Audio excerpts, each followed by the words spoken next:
Coming up in tonight's newscast, 30 million have sought U.S. unemployment.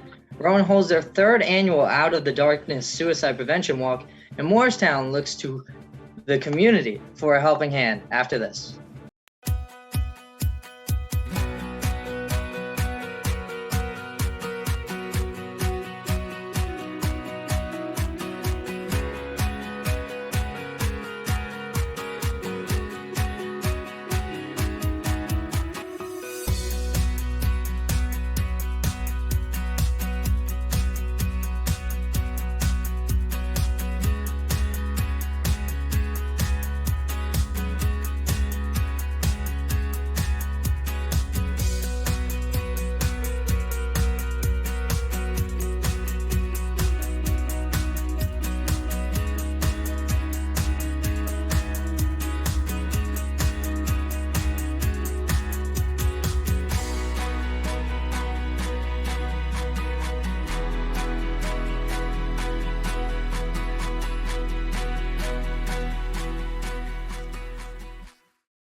Or genetically modified.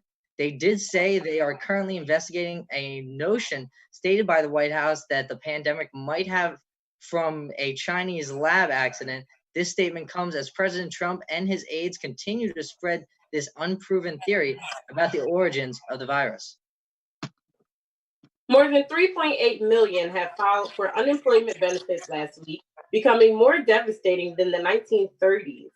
The key reason for such a decrease is that up to 12 million more people have lost jobs but haven't filed a claim for benefits because they couldn't get through the overwhelmed system and it was simply too difficult. This includes consumers spending, with 7.5% being the worst drop on record. In Claxton, Georgia, Claxton Poultry employees are still at work. They say they are doing it carefully as they implement pandemic procedures. They say they are hoping for a turnaround and soon. Dow Kennedy has the story.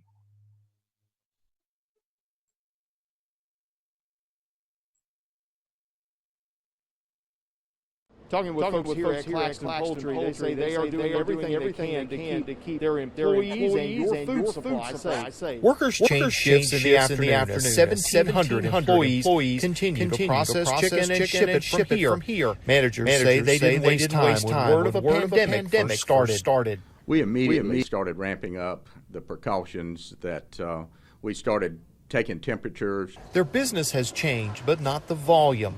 Sales of the packages they sell restaurants and fast food chains dropped with no dine-in, but they've shifted to what's selling more. Naturally, everyone's cooking a lot more. They're going to the grocery stores, and that type of product is what we are producing now. He says they contract with local chicken growers so they have more control over the supply of birds, and they believe they'll keep that pipeline going so they can keep supplying chicken and avoid any shortage, at least from them. We have full confidence and we'll be able to continue to produce a good quality product and do it safely. In Claxton, Dow Kennedy, WTOC News. We now send it over to Alyssa Torres, who has the latest from the White House's changes of coronavirus guidelines and how the White House looks to keep seniors safe. Thank you, Gary. President Trump does not plan on extending the existing coronavirus social distancing guidelines. They are set to expire after today, and from here on depends on the governors as they reopen parts of society. The president said, quote, "They'll be fading out because now the governors are doing it. The current recommendations will still be used into future plans, just not set by the president, but by the governors. These plans were made so states can reopen safely again, which is now happening." Trump's plan to reopen society has sparked some controversy, with people who fear it is too soon. In a survey done by the Wall Street Journal, nearly 60% of respondents worry that lifting the stay-at-home orders will now only fuel the pandemic. They look at what happened in Florida as a perfect example. The beaches were opened, and right after, more cases came out. The others feel that it is time, and what they worry more about is the economic impact that coronavirus has made. Trump is also taking into action the safety and well-being of America's seniors during the pandemic. The Centers for Medicare and Medicaid Services are providing states with $81 million from the CARES Act to increase their inspections of nursing homes. They will now be having nursing homes cases be reported directly to the CDC and testing data be posted online. FEMA will also be sending shipments of personal protective equipment to all Medicaid and Medicare certified nursing homes. Back to you guys. Thanks, Alyssa. And now over to Renee Waters with a report of how things are getting pretty hectic at the grocery stores. Hi, Renee. Has any rules changed at the local grocery stores? No, the rules have pretty much been the same. You still have to social distance yourself in the stores. There's absolutely no more than 50 people within the grocery stores. And you can't enter the stores in the morning no more between 6 a.m. and 7 a.m. And Renee, in this crazy time, have there been any incidents happening at these grocery stores? Officials say that there was actually a brawl at Walmart in Turnersville over toilet paper. 5 were injured and 1 was charged with assault, and no names have been stated at the time, and it seems as though people are still taking the virus pretty serious, as they should. Now, Renee, what are New Jersey's next steps as far as making sure the New Jersey residents are taken care of during this pandemic? Members of New Jersey Food Marketing Task Force, including the state of New Jersey, are now further in action by getting expedite permits and license for New Jersey grocery stores in identified high-need areas. This is still in the air, but considered an option. But people do question, well, is there even going to be enough merchandise or food for the future grocery stores, which is a very big problem as of now. Thanks, Renee. You're welcome. The semester is over, finals may be next week, but Rowan University is still figuring out a lot of things, and no one knows when the fall semester will look like. Everything is in flux. We now turn to some news you should know about the middle of this pandemic. Rowan's College of Performing Arts is providing a light during this time of darkness. Live to your couch is a movement started by Rowan faculty and alumnus that brings live music via webcam and broadcasted via Facebook. Last week's performance was done by jazz guitarist and faculty member Brian Betts. The video has gained over 1,300 views, and the number continues to grow. Rowan holds their 3rd annual Out of the Darkness Suicide Prevention Walk. The university partnered with the American Foundation for Suicide Prevention to host the program over webcast on Zoom. On April 25th, viewers were encouraged to participate by performing physical activities, such as walking to honor loved ones who have been affected by suicide. The event was organized by the Office of Healthy College Initiatives and involved 30 registered teams and raised more than $13,000 for suicide prevention. You can still donate to this year's Out of the Darkness Walk through June 30th. And now we go to Marissa Bradley reporting from Gibbstown, New Jersey, with all the updates on shopping requirements and COVID-19 cases. Thank you, Gary. I am reporting from a small town located in Gibbstown, New Jersey, where all the business establishments are taking precautions to help stop the spread of COVID-19. The local stores, such as ShopRite and Rite Aid, have installed plexiglass barriers to create a divide between the cashiers and shoppers. They also have tape on the floor to indicate how far away you need to stand from others while waiting in the line. And all of these stores were also enforcing a store capacity limit. All shoppers are required to wear a mask when walking around the stores, and the majority of them also wear latex gloves. The stores have also had hours dedicated to senior shopping in the morning. The pharmacy and the grocery store are enforcing it by having someone check identification cards at the front door to prove you're over 65 years old. The local pet store, Pet Value, has barriers preventing the customers from walking around a shop. Now you have to tell the employees what products you want to buy, and they bring them to the front counter for you. Customers are no longer allowed to get their own products, and they must pay right away and leave. There are also no longer cats available for adoption at the store, and the pet wash is closed until further notice. The Wawa located in town shut down the self-service coffee section and now requires customers to ask for their coffee to be made for them behind the counter. Gibbstown has had only 10 confirmed cases. The population is 2,758 people. The town is located in Gloucester County, which has had 1,179 positive cases and 38 deaths. Back to you guys at the desk. Thanks, Marissa. NASCAR announces they are resuming live racing come mid-May. They have not held a race in over 2 months, but on May 17th, a Cup Series will be taking place at Darlington Raceway in South Carolina. Darlington has already started to reopen beaches and certain retail stores amid other towns staying in lockdown. The race will be held with no fans in attendance, and the second Cup Series will be held 3 days later at the same racetrack. Altogether, 7 races have been announced to be held at the raceway, and NASCAR said they will follow the specific guidelines set by the Centers for Disease Control and Prevention. To help African American artists get through this pandemic, an emergency gap fund is being spread across the North Philadelphia area. The fund was launched by the Village of Arts and Humanities to help those that were impacted by the shutdown. They have had fewer resources to fall back on, and this allows them to cover rent, bills, and even prescriptions. They have over 300 applicants and hope to find funding to support all who qualify. When we come back, Dylan Peters has the latest on the hottest new remix, and Maple Shade Pets might have to be on the lookout.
Now, our Connor Mason has news of good deeds around his area of Bordentown, New Jersey.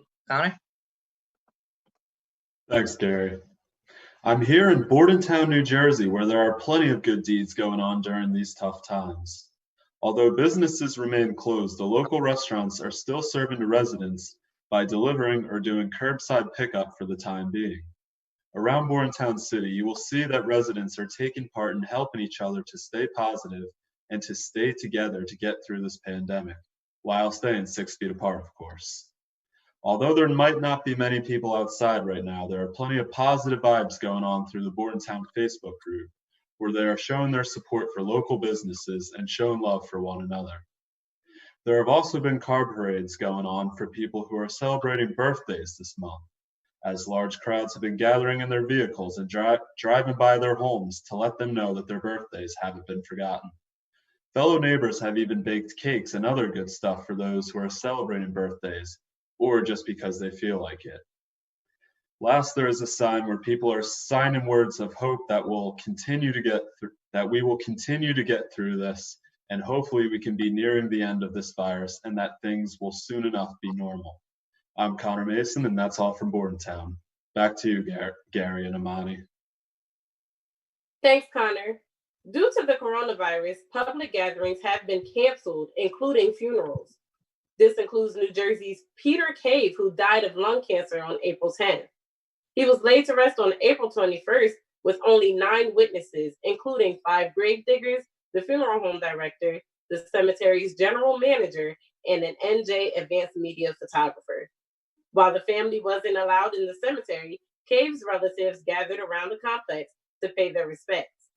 To hear more about this story, go to projects.nj.com/24hours. New Jersey will be reopening their parks this weekend, starting Saturday, as long as New Jersey residents continue to comply with specific guidelines. Governor Phil Murphy is all for reopening parks throughout the state. Executive order does not require face masks anymore, but Governor Murphy still recommends facial protection. Murphy still recommends the decision isn't permanent as of yet, and the state will be monitoring people's behavior to make sure we all remain safe and healthy. Now Dylan Peters has updates about entertainment and what Beyonce and Megan Thee Stallion just released.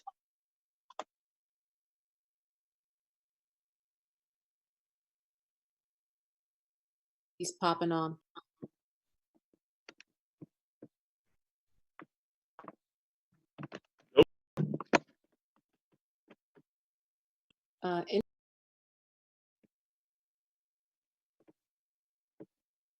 Now, Dylan Peters has updates about entertainment and what Beyonce and Megan Thee Stallion just released. Thank you, Imani. Legendary singer Beyonce blessed the world, especially the world of social media, by hopping on the remix of Megan Thee Stallion's popular hit Savage. The original track is a favorite among TikTok creators, inspiring a dance challenge.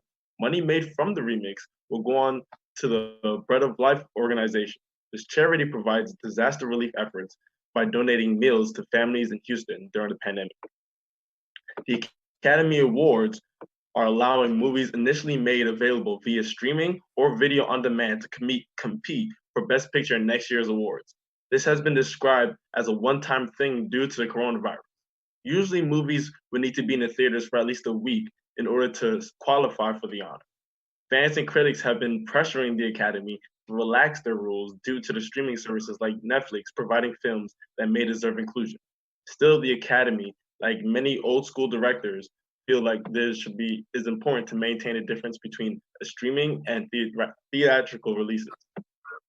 And fans of the celebrity couple, Gigi Hadid and Zayn Malik, have been ecstatic to find out the couple is expecting a girl.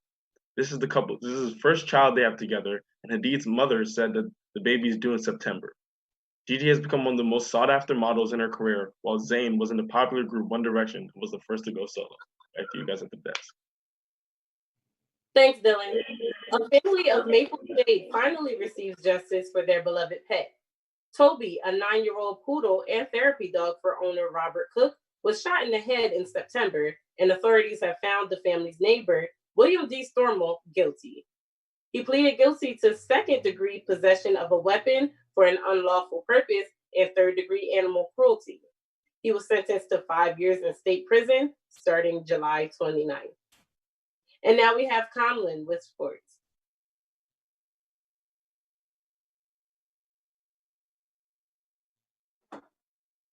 Thanks, Imani.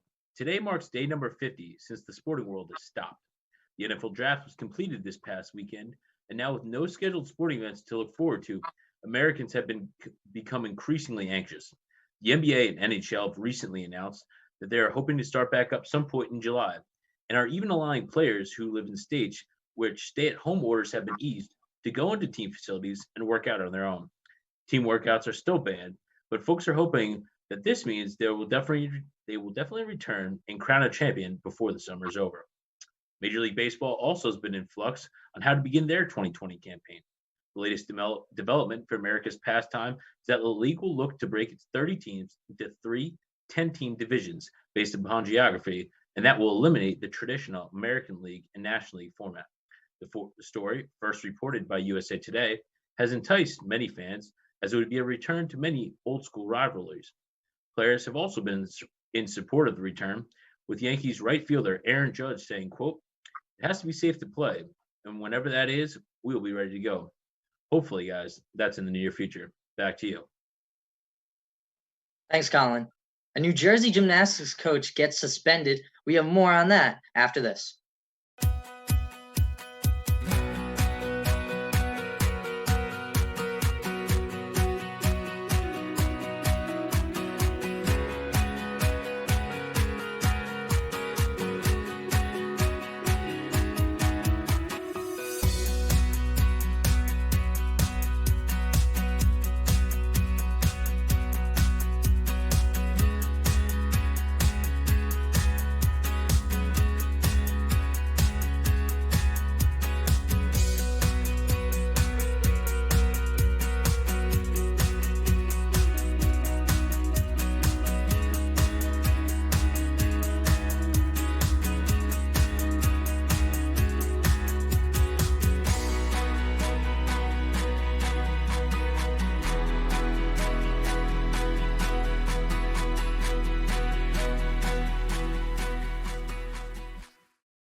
years following verbal and emotional abuse accusations.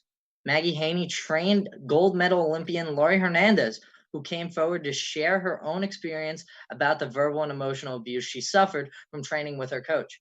Haney will face 2 years of probation following her 8-year suspension, and when she returns from that suspension, she will also have to reapply for membership to the USA Gymnastics.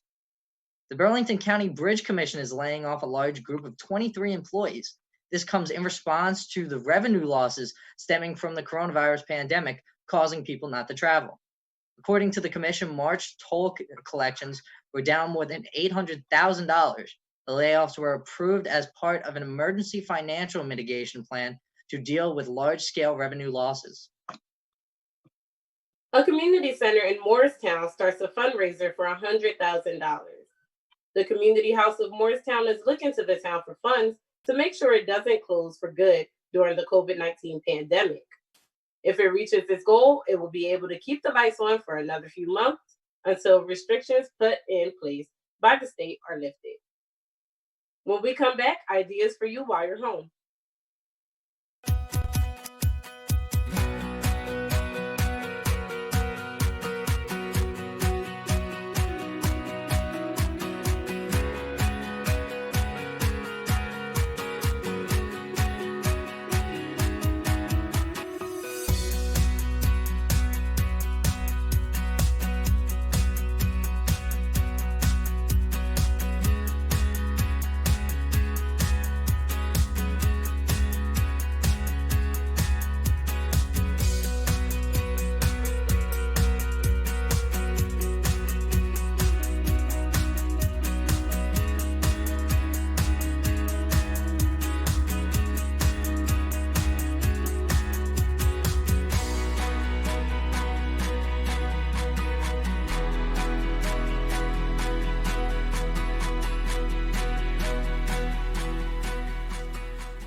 The stay-at-home orders that have shaken the foundation of our country have begun to be lifted. Despite several medical experts advising against the measures, if you are in a state where these regulations have not been lifted, there are several things you can do to keep busy during this time in quarantine.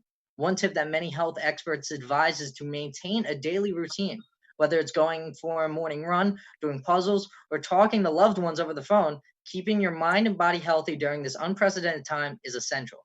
Keeping up these actions will only better us for a time when quarantine no longer exists, and we can once again go out and experience everything our world has to offer. Until then, stay safe and be well. That's it on tonight's newscast. I'm Imani Martin. And I'm Gary Erdely.